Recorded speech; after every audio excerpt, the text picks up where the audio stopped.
2006 আমি শুরু করেছি রিয়েল এস্টেট লাইসেন্স পেয়েছি 2006 হারকিমারে আমি কাজ শুরু করেছি রিয়েল এস্টেটের প্রথম আর কি 2006 হারকিমার মানে হারকিমার নিউ ইয়র্ক। আচ্ছা, সেটি তো এর এখানে কাছাকাছি কোনো এলাকা না? এখান থেকে 2 আওয়ার্স ড্রাইভ। কোন দিকে? এটা হচ্ছে বাফেলোর দিকে? মোর টর্চ টু বাফেলো সাইরাকিউজ, ইউটিকা সাইরাকিউজের কাছে ওটা। কিভাবে শুরু করলেন এই প্রফেশনটা? আপনি কিভাবে শুরু করলেন? আমি শুরু করছি এটা মানে অনেক আগে, মানে কি আমার যখন আমি স্কুলে পড়তাম তখন থেকে আমার খুব ইচ্ছা ছিল আর কি যে আমি রিয়েলটর হব, আমি রিয়েল এস্টেটে কাজ করব। এটার অ্যাকচুয়ালি এই জিনিসটা ইচ্ছা হয়েছে আমার অনেক আগে।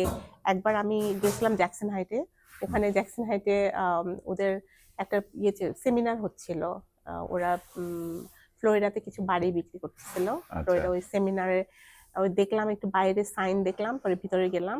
তো ওখানে সাইনের মধ্যে এটা লেখা ছিল যে তুমি যদি 6 আওয়ার্সের ক্লাস করো তাহলে তোমাকে আমরা একটা সার্টিফিকেট দিব, ওই সার্টিফিকেটে তুমি বাড়ি বিক্রি করতে পারবা ফ্লোরিডাতে। আচ্ছা, তো নিউ ইয়র্কের থেকে তো ফ্লোরিডাতে যাওয়াটা সম্ভব না। আমার একটা কিউরিয়াস ছিল, আমি ভিতরে ঢুকলাম, ক্লাসটা করলাম, 6 ঘন্টার ক্লাস ছিল। করে তারপরে ওরা আমাকে একটা সার্টিফিকেট দিচ্ছে। তো দিয়ে আমি কিছুই করি নাই আসলে সার্টিফিকেটটা দিয়ে, বাস একটা ছিল। পরে ওইটার থেকে একটা কিউরিয়াস জাগছে যে আমি একদিন লাইসেন্স নিব, রিয়েল এস্টেট করব। তো ওটার থেকে হয়েছে। তারপর নিজে বাড়ি কিনলাম। মানে ইনফ্লুয়েন্সটা সেই 6 ঘন্টার ক্লাসে 6 আপনাকে? ঘন্টার ক্লাস করছে আমাকে। আর আমার মানে কি দেখতাম যে মানুষে বাড়ি কিনে, ওদের নিজস্ব বাড়ি আছে। যেমন আমরা যে বাড়িটাতে ভাড়া থাকতাম, আমাদের যে বাড়িওয়ালা ছিল ওরা সিলেটের ছিল, বাঙালি। তো আমি ওই আন্টিটার সাথে কথা বলতাম মাঝে মধ্যে ছোটবেলায়, মানে কেমনি বাইরে তখন ওই ভাবি সহ বাচ্চাদের সব বের হইতাম। তখন আমার খুব কিউরিয়াস হতো যে ওরা আমেরিকাতে বাড়ি কিনছে, ওরা আবার ভাড়া দেয় ওটাকে, মানে একটা কিউরিয়াস ছিল। আমিও কিনবো একটা। আমিও একটা কিনবো। তখন আমি নিজে একটা বাড়ি কিনলাম নিজের জন্য। আচ্ছা, লাইসেন্স নেওয়ার আগে? লাইসেন্স নেওয়ার আগে। তো আমার প্রথম একটা বাড়ি হলো, তো বাড়িটা যখন কিনতে গেলাম তখন তো ডেফিনেটলি আমাকে ডিল করতে হয়েছে। বাড়িটা কন্ট্রাক্ট থেকে শুরু করে কেনার থেকে শুরু করে সব আমি নিজেই ডিল করছি আমি রিয়েলটরের সাথে। তো আমার যে রিয়েলটরটা ছিল, he was like I think he was from India. ও ইন্ডিয়ান একটা রিয়েলটর ছিল, অনেক ভালো ছিল, অনেক মানে কি আমাকে খুব আদর করতো মেয়ের মতো। তো আমি ওনার থেকে অনেক কিছু লার্ন করছি, জিজ্ঞেস করছি ওনাকে যে আপনি এটা কিভাবে করছেন, কিভাবে লাইসেন্সটা নিলেন। তো আমাকে বলছে তোমাকে ক্লাস করতে হবে। আমাদের সময় মনে হয় আমাদের ক্লাস ছিল 45 আওয়ার্স এর ক্লাস ছিল তখন। তো আমি যখন আমি আবার যখন মোটেল কিনলাম, আমি হারকিমারে মুভ হয়েছিলাম। মুভ হওয়ার পরে তখন আমাদের ওইটা একটা কমিউনিটি কলেজ ছিল। তো কমিউনিটি কলেজে ওরা আমার থেকে ক্লাসটা দিল আর কি। তো ওখান থেকে আমি ক্লাস নিয়ে 45 আওয়ার্স এর ক্লাস নিয়ে আমি স্টেট টেস্ট দিলাম। দেওয়ার পরে লাইসেন্সটা পেয়েছি তখন 2006 এ। আচ্ছা, আর বাড়ি কিনলেন কত সালে? 1995।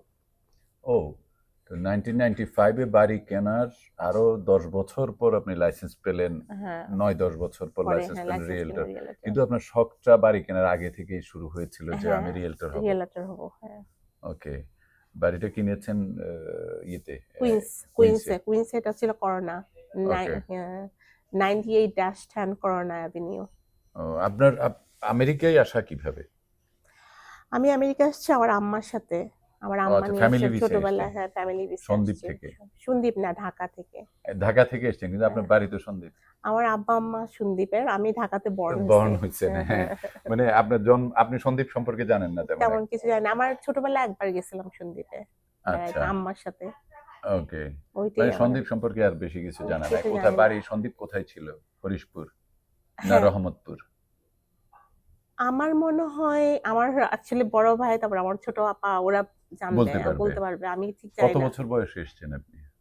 আমি আমেরিকায় দেখতে হবে ভাইয়া, ওইটাও দেখতে হবে। কত বছর বয়স আপনি জানেন না? মানে কোন ক্লাসে ছিলেন বা এই ধরনের? 6 বছর, 5 বছর, 10 বছর? পড়াশোনা করতেন নাকি? হ্যাঁ, পড়াশোনা করতাম ও, দেশে। তাহলে ঠিক আছে, তাহলে হয়তো হ্যাঁ ক্লাস। আচ্ছা, তো আমেরিকায় আসার পর সবাই তো সবকিছু করে, যে একটা অন্যদিকে যায়, ডাক্তার, ইঞ্জিনিয়ার বা বিভিন্ন পড়াশোনা যারা কমপ্লিট করে, কিন্তু আপনি চলে গেছেন একদম ডিফারেন্ট একটা দিকে। জি জি জি জি। সেই সময় তো মেয়েদের এইটাতে আসা, বাঙালি মেয়েদের অসম্ভব, মানে এটা অসম্ভব।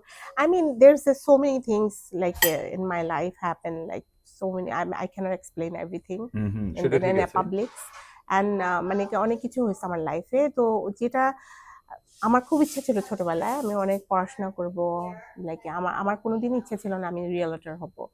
রিয়েলটরটা অনেক পরে আমার মধ্যে জন্মাইছে যে আমার সেটা হতে হবে, আমেরিকা দেখার পর? আমেরিকাতে দেখার পরে। কিন্তু আমার খুব ইচ্ছে ছিল আমি অনেক পড়াশোনা করব, কিন্তু কোনো কারণে হয় নাই। অনেক পড়াশোনা করতে পারিনি, করি নাই যে তা না, কলেজ শেষ করছি। কিন্তু ওই যে মানে কি হাইলি এডুকেশন যেটা বলে ডাক্তারি বা ইঞ্জিনিয়ারিং করা, ওটা ইচ্ছে ছিল কিন্তু হয় নাই কোনো হুম, কারণে। হুম, হুম। বাট মানে এনিওয়ে, সো তো সেই দুঃখবোধ কি এখনো আছে নাকি যে করতে পারি নাই? মনে হয় যে আজকে যে অবস্থানে আছেন আপনি, আপনি এখানে ১ থেকে ১,৫০০ মানে অন্তত হাজার খানেক তো বাড়ি বিক্রি করেছেন হ্যাঁ, বা জি, জি। মানুষের উপকার হ্যাঁ, করেছেন অনেক। সরাসরি। হ্যাঁ, তো আপনার কি মনে হয় ওই দুঃখবোধ আছে যে ডাক্তার হইতে পারলাম না, ইঞ্জিনিয়ার হইতে পারলাম না? হ্যাঁ, আছে? আছে। কেন এটা আপনারে ভোগায় কেন? কি কোন তাড়না থেকে? কোন ধরনের মানে এটা কেন একদম খুব পয়েন্টেড কি কারণে আপনার এটা? মানে কি এডুকেশন এমন একটা জিনিস যে আমি বলবো যে আমেরিকাতে আপনার খুব ইম্পর্টেন্ট একটা ভালো এডুকেশন। হুম, আপনি ডাক্তার হন, ইঞ্জিনিয়ার হন অথবা লয়ার হন, এটা ভেরি ইম্পর্টেন্ট থিংস। কারণ আপনার একটা মানে ফিক্সড একটা জব থাকে, ফিক্সড একটা ইনকাম থাকে, ইউনো, হুম। ল্যাভিশ ইনকাম থাকে ওটা। হ্যাঁ, কিন্তু সারাক্ষণ লড়াই করতে হয়, একটা হ্যাঁ, চাপে থাকতে হয় একটা সেই ধরনের। সেটার কোনো থাকতে হয় না। আপনি জানেন যে আপনি যদি লাইক 40 আওয়ার্স জব করেন, আপনি এতটা একটা ফিক্সড ইনকাম আসে আপনার। আমরা যে জবটা করি এটা হলো মানে আমাদের কোনো ফিক্সড ইনকাম না। এটা হলো এটা করলে আছে, কমিশন বেসড। হ্যাঁ, করলে আছে করলে নাইলে হবে, নাই। নাইলে নাই। আর তাছাড়া আপনি এখানে যখন একটা ভালো কোনো জব করবেন তখন আপনার মানে ফিউচার আছে। ফিউচার মানে আপনি যখন রিটায়ার্ড হয়ে যান, রিটায়ারমেন্ট আছে। আমাদের রিয়েল এস্টেটে কিন্তু কোনো রিটায়ারমেন্ট নাই। আপনি যদি নিজে সেভিংস করেন ওটাই হচ্ছে আপনার রিটায়ারমেন্ট। আপনি যদি সেভিংস না করতে পারেন there is a no retirement. তো তাহলে আপনার কাছ থেকে ইন্সপিরেশন কি? মানে হতাশা তো ইন্সপিরেশন। I mean আমি হ্যাপি আলহামদুলিল্লাহ। এটা বলবো না যে আমি unhappy.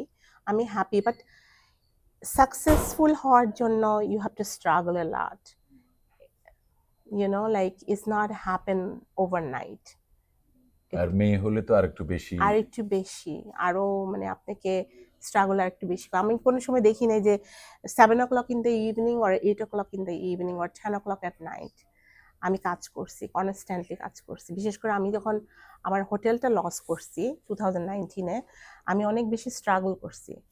So it's like hotel loss করেছেন মানে কি? লস করেছে আমি হোটেলটা অ্যাকচুয়ালি আমার প্রথম যখন হারকিমারের যে মোটেলটা ছিল ওটাতে আমি ভালো করেছিলাম। ছোটখাটো মোটেল ছিল, ওটা আমি কিনে আবার বিক্রি করেছি ভালো প্রাইসে। কিন্তু পরে যখন আমি ইকোনো লসটা কিনলাম কোনো কারণে, এমন না যে হোটেল খারাপ ছিল, হোটেল ভালো ছিল, আমাদেরই কোনো গাফিলতির কারণে বা আমাদের কারণে বা যেটাই হোক ওটার কারণে মোটেলটা চলতে পারে না বা চলে নাই, আমাকে ছাড়তে হয়েছে, মানে লস দিতে হয়েছে? লস দিতে হয়েছে। তারপরে আমি স্ট্রাগল করছি। It was huge loss. It's not $1-2 loss, it's like a $1.6 million loss. It's a lot of loss. So it's like recovering that loss is you need a lot of courage. বিশাল তো, বিশাল ব্যাপার। Yeah. এবং আপনার যুদ্ধটা তখন অনেক বেশি। বেশি, কারণ আমি অলরেডি যুদ্ধ করেও পর্যন্ত করছি, তা আমি আবার সেই জিরো থেকে শুরু করছি। আপনার ফ্যামিলিতে আপনারা কয় ভাই বোন ছিলেন? আমরা 5 ভাই বোন, আমরা 3 বোন ইনক্লুডিং মি, আমার দুই ভাই। বোন হিসেবে ফ্যামিলিতে ট্রিটমেন্ট, মেয়ে হিসেবে ফ্যামিলিতে ট্রিটমেন্টটা কি ছেলেদের সমান ছিল বা মানে কিরকম ছিল সেটা? আনফরচুনেটলি আমাদের দেশের যে রুলস এন্ড রেগুলেশন, আমাদের বাংলাদেশের যে রুলস রেগুলেশন সিস্টেম সেটা তো আপনি এড়াতে পারবেন না। বাংলাদেশে অবভিয়াসলি বাবা মারা ছেলেদেরকে বেশি প্রাধান্য দেয়। আমার বড় ভাইয়া বেশি প্রাধান্য ছিল। বাবা সবসময় বড় ভাইয়া ছোট ভাইয়াকে বেশি, মানে ওনার যে প্রপার্টি ছিল ওগুলা বেশিরভাগ ওদের নামেই করছে। আমাদের নামে কিছুই ছিল না আসলে ছোটবেলার থেকে। বাবা মা শেষে যাওয়ার সময় যেতে যেতে উনি কিছু জিনিস দিয়ে গেছে আমাদেরকে, আমাদের 3 বোনকে, নাহলে সেটাও পাইতেন না? সেটাও পেতাম না। তো এই যে ডিসক্রিমিনেশন যদি বলে থাকেন তাহলে ডিসক্রিমিনেশন অবশ্যই। আপনার কাছে কি মনে হয় যে এটা করা ঠিক বা ঠিক না? না, এটা একদম করা ঠিক না। আমার মনে হয় এটা ইসলামিকলি আমরা আল্লাহর উপর তো কিছু বলতে পারবো না, আল্লাহ যে রুলস রেগুলেশনটা দিয়ে গেছে। বাট আমার কাছে মনে হয় আমাদের আমাদের দেশে স্টিল ইভেন দো যে ইসলামিকলি যে রুলসটা আছে সেটাও তো ফলো করে না, এক্স্যাক্টলি সেটাও ফলো হচ্ছে এবং না। সবচেয়ে বড় কথা হলো, ঠিক আছে, দুই দুই শতাংশ 2 ভাগ পাবে, 2 গুণ পাবে ইয়েরা হ্যাঁ, সন্তান, হ্যাঁ, ছেলে 1 গুণ পাবে, 1 পাবে মেয়ে, 2 পাবে ছেলে, ছেলে। হ্যাঁ, সেটা মানুক, হ্যাঁ, কিন্তু দেখার দৃষ্টি, হ্যাঁ, যে একটু ভালো খাবারটা ছেলের হাতে তুলে দেয়া, হ্যাঁ, হ্যাঁ, হ্যাঁ, মেয়েদের একটু কন্ট্রোল করা, এখানে যাওয়া যাবে না, ওইখানে যাবে না, ব্যাপার, হ্যাঁ, এটা এ- করতে পারবে না, হ্যাঁ, হ্যাঁ, এটা অনেক অবশ্যই কঠিন একটা বিষয়। বিষয়, ডিসক্রিমিনেশন হ্যাঁ, তো সেখানে আছেই, হ্যাঁ, ছোটবেলা থেকে একটা শাসনের, অনুশাসন, অপশাসন যাই হ্যাঁ, বলি। অবশ্যই। আচ্ছা, আমি কিন্তু ছোটবেলা থেকেই খুব মানে মানে মনটা অলওয়েজ একটা ছোট ছিল, অলওয়েজ, কারণ কি সেম আপনি যে একটু আগে বললেন, মানে কি সবাই সবাই ছোট ছিলাম, তারপরে ভাই বোনরা সব বড় বড় হয়ে গেছিল, সবাই কন্ট্রোল করতে চাইতো। সবাই কন্ট্রোল করতো, তারপরে আবার বাবা অসুস্থ হয়ে গেছে, বাবা হুম, ওইরকম টেক কেয়ার করতে পারে নাই, মা ওরকম করতে পারে নাই, হুম, তো হুম। সবসময় একটা মানে ওই ওইভাবে করে বড় হয়েছি, তো ওই যে আমার কাছে মনে হয় ওই জিনিসটাই আমাকে ইন্সপায়ার করছে যে আমেরিকাতে আসার পরে যে আমাকে কিছু করতে হবে, নিজে থেকে কিছু। নিজে থেকে কিছু করতে হবে, আমাকে কেউ করে দিবে না। So, হুম। ওইটা একটা বিরাট জিল আর কি, যে হ্যাঁ, আপনি ইনফ্লুয়েন্সড হয়েছেন ওইভাবে, ওইভাবে, আমাকে হ্যাঁ, এইভাবে করতে হবে। করতে হবে। সো এখন যে কারোর জন্যে আপনার প্রফেশন প্রেরণা হইতে পারে নাকি? অবশ্যই হতে পারে মেয়েদের জন্য, মেয়েদেরকে আমি বলবো যে আমি জানি না, আমি মানে কি পার্সেন্টেজ বলবো না, তবে আমি বলবো যে most of the women in the world, আমি বলবো না শুধু বাংলাদেশি, পুরা ওয়ার্ল্ডে মেয়েরা অলওয়েজ সাফার করে বিভিন্ন জায়গা থেকে, হাজবেন্ড বলেন, বাবা মাদের থেকে শুরু হয়। হুম, অ্যাজ ইউ স্যাড, একটু আগে আপনি বললেন যে সবসময় যখন একটা ভালো জিনিস করা হয় ঘরের মধ্যে ছেলেদেরকে প্রাধান্য দেয়, মেয়েদেরকে একটু কম দেয়, মানে কি মেয়েদের স্ট্রাগলটা বাবা মার ঘর থেকেই শুরু হয়, হুম, হুম। তাই না? তারপর শ্বশুর বাড়িতে আসলে হাজবেন্ডের ঘরে শুরু হয়, মানে কি খুব রেয়ার আপনি দেখবেন যে কর্মক্ষেত্রেও আছে। কর্মক্ষেত্রতেও মেয়েদেরকে সবসময় একটু ডাউনে রাখে হ্যাঁ, হ্যাঁ, সবসময়, হ্যাঁ। তো মেয়েরা অলওয়েজ একটু ডাউনেই থাকে এখানেও অলওয়েজ। একই অবস্থা। এখানেও সেম থিং, এখানেও যে যে মেয়েদেরকে খুব, আমেরিকাতে বলে 50-50, no, there is no where 50-50, সব জায়গাতেই মেয়েদেরকে একটু চান্স পাইলেই কনুই দিয়ে দেয় আর কি, হ্যাঁ, হ্যাঁ, চান্স পাইলে, হ্যাঁ, হ্যাঁ, চান্স চান্স পাইলে পাইলে, কনুই হ্যাঁ। দিয়ে দেয়। এটা একটা বিরাট সমস্যা এখন। তারপরও আমি বলবো যে আমাদের অফিসে আলহামদুলিল্লাহ আমি এখন মানে কি অলওয়েজ লিড করি, নাকি ছেলে মেয়েদের মধ্যে আমি মেয়ে হিসাবে লিড করি লিড অলওয়েজ। করেন বিকজ সেটা আপনি হ্যাঁ, ক্যাপাসিটির কারণে, কিন্তু হ্যাঁ, সবার যদি এই ধরনের ক্যাপাসিটি না থাকে, হ্যাঁ, হ্যাঁ, এভারেজ যদি কেউ হয়, হ্যাঁ, তাহলে তো তাকে অনেক নিচে পড়ে থাকতে হবে। থাকতে হবে, হ্যাঁ, এটা হ্যাঁ, তো ট্রু। এটা ট্রু, এটা ট্রু, আচ্ছা, আপনি হতাশার কথা বলছিলেন যে যদি কেউ ভালো ডাক্তার, ইঞ্জিনিয়ার না হতে পারে, হ্যাঁ, তাহলে হবে না জীবন, এই ধরনের একটা কিছু। হ্যাঁ, যে ডাক্তার ইঞ্জিনিয়ার না হতে পারলে যে একদম হবে না তা না, শুধু আপনার ডাক্তার ইঞ্জিনিয়ার না, মানে প্রফেশনাল, গুড প্রফেশনাল, যেটার একটা হ্যাঁ, ফিউচার আছে। ফিউচার আছে, গুড প্রফেশনাল হতে হবে, এবং যে কোনো প্রফেশন আপনাকে ডেলিকেট হতে হবে, আপনাকে কাজ করতে হবে, আপনাকে মানে কি কি বলে এটার নাম, ফোকাস করতে হবে। এক্স্যাক্টলি। আপনি ফোকাস যদি না করেন, ডাজন্ট ম্যাটার, আপনি কিছুই করতে পারবেন না, যে কোনো কাজে ফোকাস করতে, ইভেন আপনার সংসারেও, আপনি যদি একটা হাউস ওয়াইফও হন, আমি বলবো যে আপনার হাউস ওয়াইফ হিসাবে আপনাকে সংসারে ফোকাস হতে হবে। অনেক হাউস ওয়াইফরা আছে যে যখন মানে কি কোন টাইমিং নাই, অনেক হাউস ওয়াইফরা আছে যে they don't know how to take care the family, how to maintain the family, anything you do in your life you have to maintain, you have to focus. এটা একটা বিরাট ইস্যু, হ্যাঁ, focused হইতে হবে অনেক। হ্যাঁ, সো রিয়েলটর বা real estate agent হিসেবে যদি কেউ আসতে চায়, কোনো মেয়ে আসতে চায়, তার জন্য আপনার পরামর্শ কি হবে? যদি কেউ ইন্টারেস্টেড হয়, হ্যাঁ, আপনাকে খুব সোশ্যালাইজ করতে হবে, রিয়েল এস্টেট মানেই হচ্ছে you have to socialize with people, আপনাকে গুড কমিউনিকেশন গুড স্কিল থাকতে হবে। কমিউনিকেশন স্কিল থাকতে হবে, এক্স্যাক্টলি, আপনাকে গুড কমিউনিকেশন স্কিল যদি না থাকে ইটস ডিফিকাল্ট, কারণ আমাদের যে জবটা হচ্ছে সব হলো উইথ পিপল, মানুষের সাথে কাজ করি আমরা, মানুষের মানে আমি যদি আপনার সাথে না দেখা করি, না কথা বলি, বা আমি ক্লায়েন্ট টেল করতে পারবো না, আপনার মর্জি না বুঝতে পারলে। বুঝতে পারলে, হ্যাঁ, তো এই জন্য আপনি যদি মনে করেন যে আপনার কমিউনিকেশন স্কিল ভালো, আপনি সোশ্যালাইজ করতে পারেন ভালো, কথা বলতে পারেন ভালো, this is a good profession for you. But আপনি যদি সেটা না করতে পারেন তাহলে নো গুড। আমার কাছে মনে হচ্ছে যে আরো একটা বিষয় আছে এখানে। হুম। প্রথম কথা হলো কমিউনিকেশন স্কিল আপনার খুব ভালো, আপনি খুব ভালো স্পিকার, আপনি খুব ভালো কমিউনিকেট করতে পারেন, হেসে কথা বলেন, কিন্তু আপনাকে কেউ ট্রাস্ট করে না। সেটাও একটা সেটা একটা বিষয় আছে অবশ্যই। হ্যাঁ, আপনার ট্রাস্টেড হইতে হবে। আপনাকে ট্রাস্টেড হতে হবে, আপনাকে ফেইথফুল হতে হবে। হ্যাঁ, মানে আপনি আপনার কাজের মধ্য দিয়ে প্রমাণ করতে হবে যে আপনাকে বিশ্বাস করা যায়, বিশ্বাস করা যায়, ভরসা করা যায়। ভরসা করা যায়। আপনাকে ফেথফুল হতে হবে। যে কোনো কাজ যেমন আপনি মানে এটা আপনি মানে আছে না যে এটা আপনার ভিতর থেকে হইতে হবে। আপনার নেচার থেকে হইতে হবে। আপনি করতে পারবেন না এটা। আপনাকে ভালো মানুষ হইতে হবে।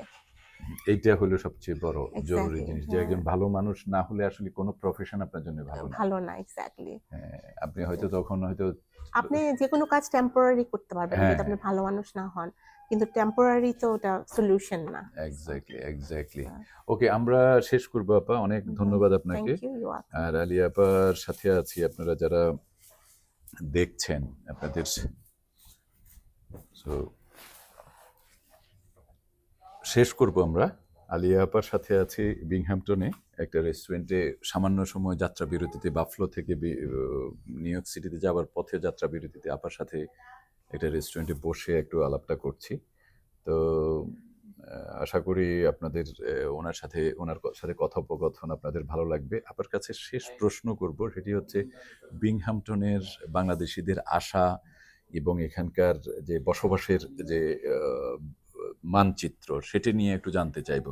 আপা যদি সে বিষয়ে আমাদের একটু বলেন একদম খুব সংক্ষেপে, যে বিংহ্যাম্পটনের চিত্রটা কি, বাংলাদেশিদের চিত্রটা কি, এবং এটার সম্ভাবনা কতটুকু। বিংহ্যাম্পটন মানে আমি পুরো এলাকার কথা বলছি, ভেস্টাল, জনসন সিটি, সবগুলো মিলিয়ে প্লিজ।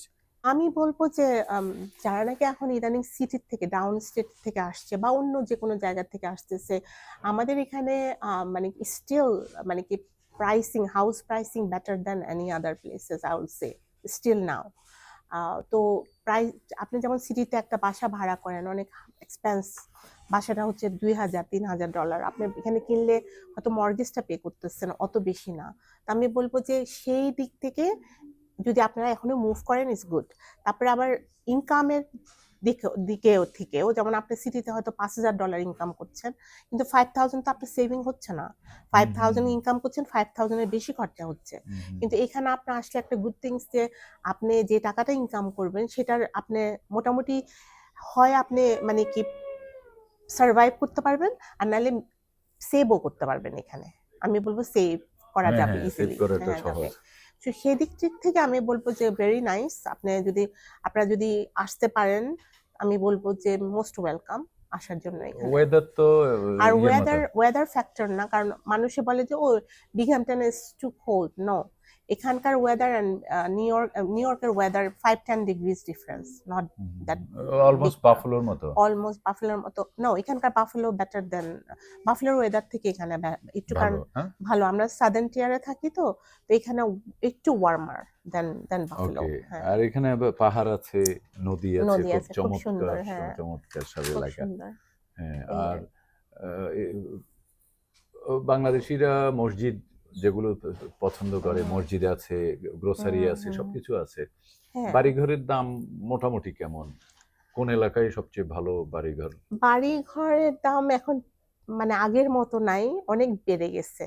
তো আপনি যদি একটা ভালো বাড়ি কিনতে চান, 250-র উপরে যদি কিনতে পারেন তাহলে একটা ভালো সুন্দর বাড়ি পাবেন। যদি 200-র নিচে কিনতে চান, টাফ। মাঝে মধ্যে আসে একটা দুটো বাড়ি, ওটা কম্পিটিশন করে বিক্রি হয়। যেমন আজকে একটা বাড়ি দেখাবো আমি সুন, ওই বাড়িটা 185, অলরেডি 4-5টা অফার চলে আসছে। আজকে রাত্রে 9টার সময় হচ্ছে হাইয়েস্ট এন্ড বেস্ট। ওইটা আমি বলবো 200-এর উপরে যাবে ওই বাড়িটা। আচ্ছা, বিডিং হবে। তো anything under 200 is beating nowadays. আর বেশিরভাগ বাড়িগুলো আন্ডার 200 কাজ আছে। হ্যাঁ, আচ্ছা, মানে কাজ হয়, বিভিন্ন কাজ করাইতে হবে, বিভিন্ন রকম কাজ করাতে হবে। মাঝে মধ্যে যে বললাম না একটু ভালো বাড়ি আসে, ওগুলাতে বিটিং হয়। তো মানে আপনাকে এখানে যদি মানে আসার প্রিপারেশন নিতে হয়, আপনাকে মাস্ট থিঙ্ক করতে হবে 250-300 এর নিচে আপনি বাড়ি এখন কিনতে পারবেন না এখানে।